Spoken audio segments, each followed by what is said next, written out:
Hi hello నమస్తే అందరికీ. నేను మీ వెంకట్. వరదలు వానలు ఇప్పుడు రెండు రాష్ట్రాల్లో విపత్తు, జాతీయ విపత్తుగా పరిగణించాల్సినంత స్థాయిలో వచ్చి పడ్డాయి. గత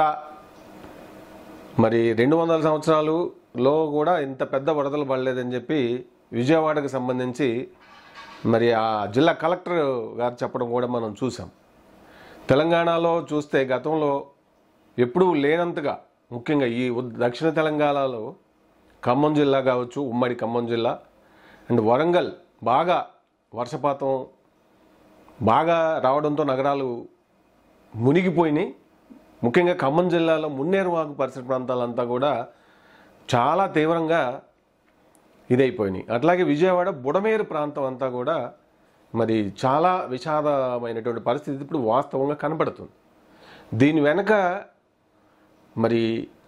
జరిగింది ఏంటి అనేది చూసుకుంటే, బుడమేరు నదులు, వాగులు, వంకలు ఇవన్నీ ఎప్పుడు కలిసి ఉంటాయి. ఆ ప్రవాహాలు వెళ్ళడానికి దారి ఉండాలి, ప్రవాహాలు పొంగినా కూడా నీళ్లు వెళ్ళడానికి దారి ఉండాలి, స్థలం ఉండాలి, ప్లేస్ ఉండాలి.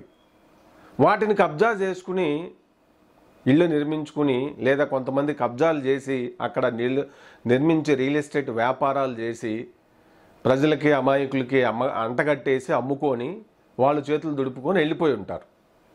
ఫైనల్గా విక్టిమ్స్, బాధితులు అయ్యింది సామాన్యులే విజయవాడ బుడమేరు ప్రాంతంలో. అయితే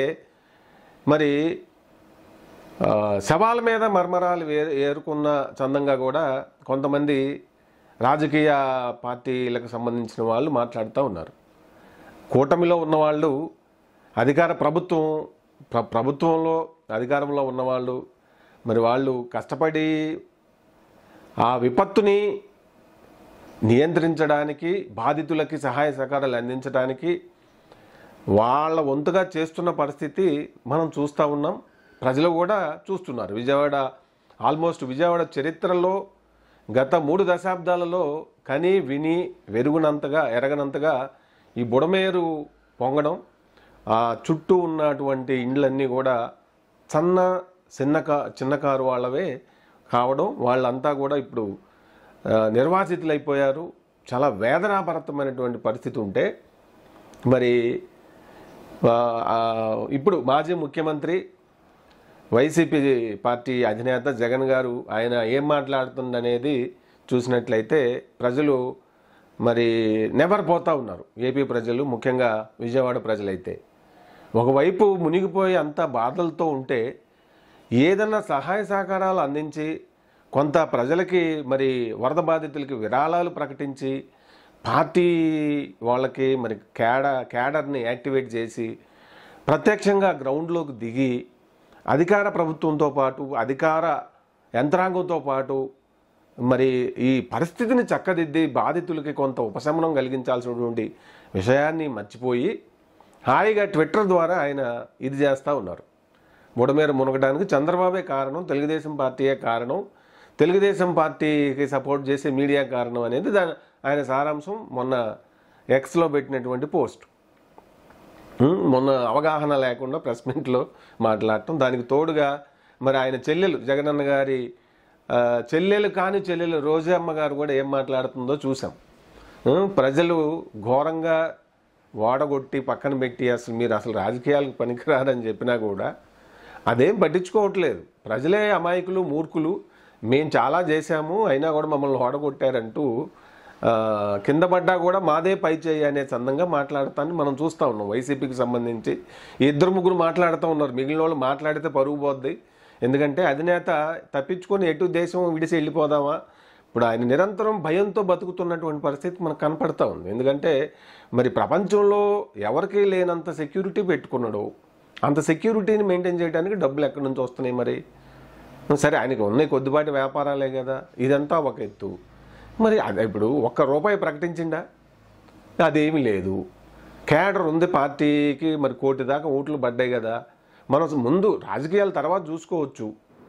ఈ పరిస్థితిని చక్కదిద్ది బుడమేరులో బాధితులైపోయారు పాపం, ఆ వరదలకు అన్నీ ఇళ్లల్లో వస్తువులు కొట్టుకుపోయినాయి.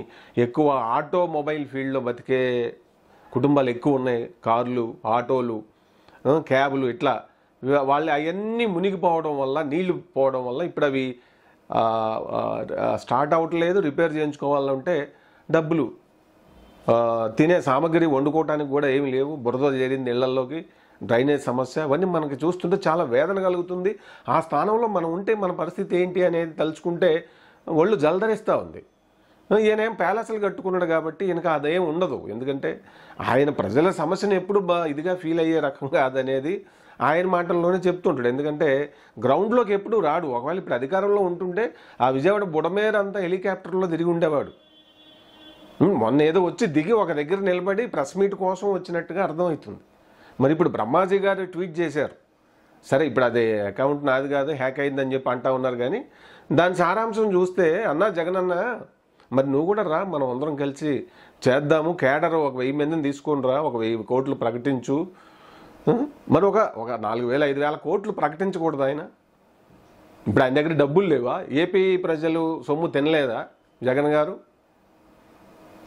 మరి ఆ డబ్బులన్నిటిలో కొద్దిగా ఒక శాతం కూడా 0.5% కొంత ఇచ్చినా కూడా విరాళం, అసలు ఏమీ లేకుండా, అదేమి ఆయన అసలు చాలా పేదవాడు అయినట్లుగా, ఆయన పార్టీ చాలా పేద పార్టీ అయినట్టుగా మాట్లాడుతూ, లేదంటే ఎక్కడ డబ్బులు ఇచ్చి ఏదైనా హెల్ప్ చేస్తే అధికారంలో ఉన్న వాళ్ళకి మైలేజ్ వస్తుందేమో. ఎందుకంటే ఆయన అంతా ప్రతిదీ మైలేజే చూసుకుంటాడు కదా జనరల్గా. జగన్ గారి మనస్తత్వం అదే కదా.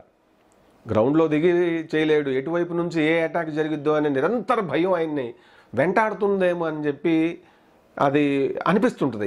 ఇంత పెట్టుకుంటూ ఉంటే, ఏది 1000 మందిని, ఆయన మాజీ ముఖ్యమంత్రి అయినా కూడా. ఎందుకంటే మరి ఆయన వ్యాపారాలు, ఆయన రాజకీయం అంతా మామూలుగా చేసి వచ్చుంటే ఇంత భయం ఎందుకు ఉండేది అనే ప్రశ్న ఇప్పుడు ఆంధ్రప్రదేశ్లో ప్రతి ఒక్కరికి తొలుస్తున్నటువంటిది ఆయనకు సంబంధించినంతవరకు. ఏదేమైనా చాలా విపత్తు కాలం వచ్చి చేయగలిగింది అధికార ప్రభుత్వంలో ఉండి చంద్రబాబు నాయుడు గారు, మరి పవన్ కళ్యాణ్ గారు, కూటమి ఎన్డీఏ గవర్నమెంట్ చేస్తూ ఉంటే, అమ్మ పెట్టదు అడుగు తిన్నివ్వదు అన్న చందంగా బురద, టన్నుల బురద, వాళ్ళు ఏం చేయట్లేదు. అసలు అధికారంలో ఉన్నారా? ఉందా రాష్ట్రంలో ప్రభుత్వం ఉందా అంటూ ఆయన పత్రికల ద్వారా ఆయన స్టేట్మెంట్లు ఇవ్వడాన్ని చూస్తూ ఉంటే ప్రజలు అసలు అంటే ఒక రకంగా ఒక ఫ్రస్ట్రేషన్కి గురవుతున్నటువంటి పరిస్థితి చూడొచ్చు. వీళ్ళకి ఓడిపోయినా ఈ మనిషికి మానసికంగా ఏమైందో అనేటటువంటి పరిస్థితి. మొత్తం మీద అయితే ఇప్పుడు వరదలను ఎట్లా ఇది చేయాలో ఆమె రోజా గారు చెప్పింది. ఏంటంట, ఇక నుంచి మరి ఏపీకి మళ్ళీ ఇప్పుడు వాతావరణం ఇంకా భయానకంగానే ఉంది. ఇంకా 3-4 రోజులు ఈ వరదలు ఉంటాయి. ఎందుకంటే ఇది వానల కాలం, కానీ అసాధారణంగా వర్షాలు పడతా ఉన్నాయి.